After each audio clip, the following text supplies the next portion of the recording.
Silver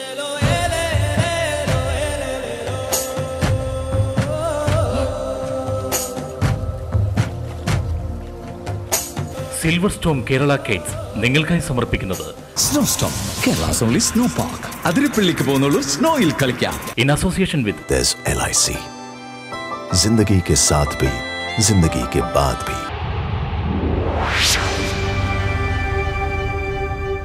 നമസ്കാരം. മുംബൈ മലയാളികളുടെ സ്വന്തമായ കേരള കൈറ്റ്സിന്റെ മറ്റൊരു എപ്പിസോഡിലേക്ക് എല്ലാവർക്കും സ്വാഗതം.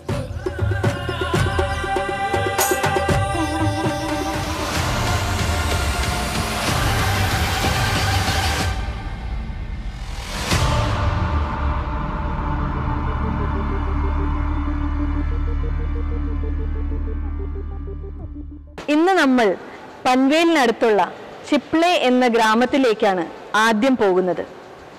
ഇമ്മാനുവലിലേക്ക്. മനസ്സിൽ നന്മകൾ സൂക്ഷിക്കുന്നവർക്ക് മാത്രം അവിടേക്ക് വരാം. വർഷങ്ങൾക്ക് മുമ്പ് ടാക്സി ഡ്രൈവറായി മുംബൈയിൽ ജോലി നോക്കിയിരുന്ന സിനു മാത്യു എന്ന ചെറുപ്പക്കാരൻ ഒരിക്കൽ റെയിൽവേ സ്റ്റേഷനിൽ ആരോ എറിഞ്ഞിട്ട ഭക്ഷണപ്പൊതിക്കായി പരസ്പരം പോരടിക്കുന്ന രണ്ട് കുട്ടികളെ കണ്ടു.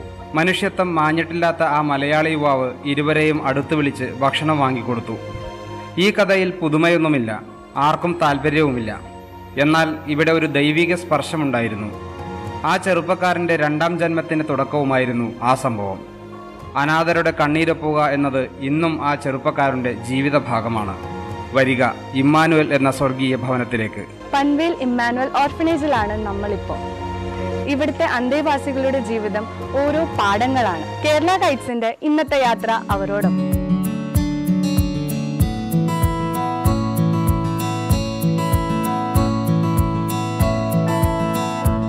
ഇത് ഇമ്മാനുവൽ മേഴ്സി ഹോം ആശ്രമം.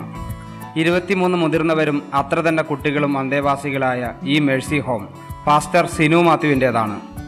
ദൈവപാതയിലാണ് ഇന്ന് ആ പഴയ ഡ്രൈവർ. സേവനം ചെയ്തു കാണിക്കുന്നു. നമസ്കാരം പാസ്റ്റർ.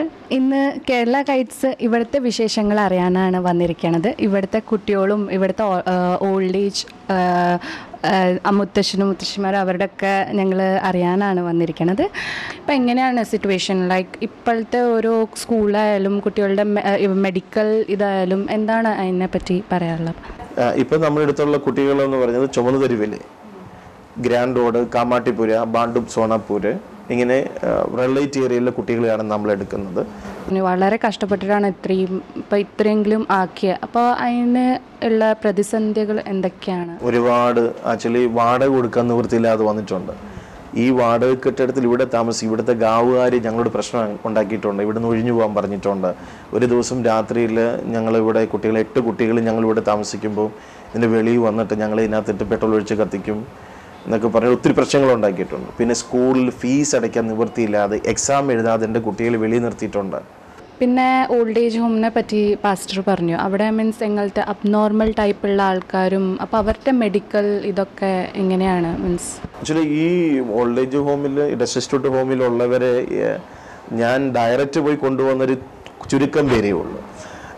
മലയാളികളായ ഒട്ടുമിക്ക മലയാളികളായിട്ടുള്ള സോഷ്യൽ വർക്കേഴ്സ് എത്തിച്ചിട്ടുണ്ട്. സ്പെഷ്യലി കേരള കൾച്ചറൽ സൊസൈറ്റിയുടെ പ്രസിഡന്റ് മനോജ് കുമാർ ഒരുപാട് പേഷ്യൻറ്റിനെ ഇവിടെ എത്തിച്ചിട്ടുണ്ട്. അപ്പോൾ ആ മനുഷ്യൻ്റെ മഹാദയാൽ ഇമ്മാനുവൽ മേഴ്സി ഹോം ആശ്രമത്തിന് ഒരു ആംബുലൻസ് തന്നു.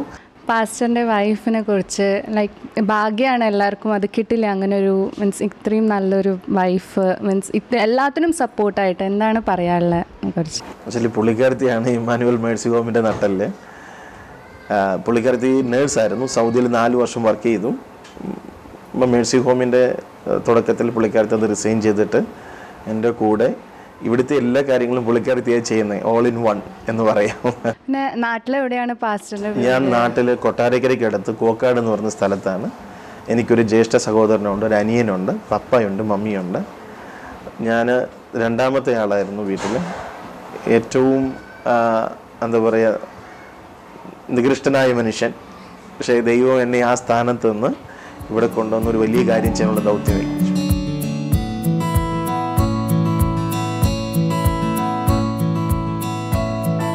ഇമ്മാനുവൽ മേഴ്സി ഹോമിൻ്റെ പാസ്റ്ററിൻ്റെ വൈഫാണ് ഇവിടെ ഇരിക്കുന്നത്. പാസ്റ്റർ നമ്മളോട് പറഞ്ഞു വൈഫാണ് ഓൾ ആൻഡ് ഓൾ ആണ് ഈ മേഴ്സി ഹോമിൻ്റെ. എന്താണ് പറയാനുള്ളത് അതിനെപ്പറ്റി സിസ്റ്റർക്ക്? അതിനെക്കുറിച്ച് പറയുവാണെങ്കിൽ എനിക്കതിനെക്കുറിച്ച് ഒന്നും പറയാനില്ല. കാരണം ഇവരെയൊക്കെ നോക്കാൻ ദൈവം നമ്മളെ തിരഞ്ഞെടുത്തു, അവർക്ക് വേണ്ടി ജീവിക്കുന്നു. നവി മുംബൈ ന്യൂ പൻവേൽ ചിപ്ലയിൽ 2011 ആരംഭിച്ച ചിൽഡ്രൻസ് കെയർ ഹോമിൽ 25ഓളം കുട്ടികളുണ്ട്. അനാഥത്വം അറിയിക്കാതെ പാസ്റ്റർ സിനു മാത്യു ഇവരെ നയിക്കുന്നു. ഇവരുടെ പഠനവും ഭക്ഷണവും ജീവിതം മുഴുവനും ഈ പാസ്റ്ററിന്റെ ചുമലിലാണ്. പ്രതാപ ജീവിതത്തിൽ നിന്നും ഭൂമിയുടെ അടിത്തട്ടിലെത്തിയ ഇവിടെയുള്ളവർക്ക് വ്യക്തമാകാത്ത വാക്കുകളിൽ തങ്ങളുടെ ദുരന്ത ജീവിത കഥകൾ പറയാനുണ്ട്. ഏറെ പ്രതിസന്ധികളിലൂടെയാണ് ഈ കാരുണ്യഭവനം പ്രവർത്തിച്ചു വരുന്നത്. 2 വാടക കെട്ടിടങ്ങളിലായി പ്രവർത്തിക്കുന്നു. ഇടുങ്ങിയതും പഴയതുമായ കെട്ടിടവും മുറികളും. കുട്ടികളുടെ പഠന ചെലവുകളും ഭക്ഷണ ചെലവുകളും അടക്കം മാസം തോറും ലക്ഷങ്ങളുടെ ബാധ്യത. സുമനസ്സുകളുടെയും സഹായം കൊണ്ട് മുന്നോട്ട് പോകുന്നു. പൻവേലിലെ മലയാളി അസോസിയേഷനായ കേരളീയ കൾച്ചറൽ സൊസൈറ്റി നൽകിയ ആംബുലൻസ് ആവശ്യങ്ങൾക്കായി ഉപയോഗിച്ചു വരുന്നു. അവരുടെ കുട്ടികൾ താമസിക്കുന്ന സ്ഥലങ്ങളിൽ 10-20,000 രൂപ കൊടുത്ത് വാടകകൾ കൊടുത്താണ് അവർ താമസിപ്പിക്കുന്നത്. അതിനുവേണ്ടി ഒരു സ്ഥലം കണ്ടെത്താൻ പലതവണ അദ്ദേഹം പറഞ്ഞപ്പോൾ ഞാൻ സമാജം അതിനുവേണ്ടി ഫുൾ സപ്പോർട്ട് നൽകുകയാണ്. എല്ലാവർക്കും വലിയ കാര്യങ്ങൾ ചെയ്യാൻ കഴിയില്ല, എന്നാൽ സ്നേഹത്തിൽ നിറഞ്ഞ ചെറിയ കാര്യങ്ങൾ ചെയ്യാൻ കഴിയുമെന്ന് സിനു മാത്യു എന്ന ചെറുപ്പക്കാരൻ കാണിച്ചു തരുന്നു. തൻ്റെ കുടുംബത്തോടൊപ്പം ചേർത്ത് വെച്ച ഒരു വലിയ കുടുംബം നയിക്കുന്ന ഈ തണൽ മരത്തെ ആരും കണ്ടില്ലെന്ന് നടിക്കരുത്. പെറ്റമ്മ മറന്നാലും ഞാൻ നിന്നെ മറക്കുകയില്ല. ഇതാ ഞാൻ നിന്നെ എൻ്റെ ഉള്ളം കയ്യിൽ രേഖപ്പെടുത്തിയിരിക്കുന്നു. ഇമ്മാനുവലിലെ ജീവിത കഥകളിൽ പുതുമകൾ ഒന്നും തന്നെ ഇല്ല.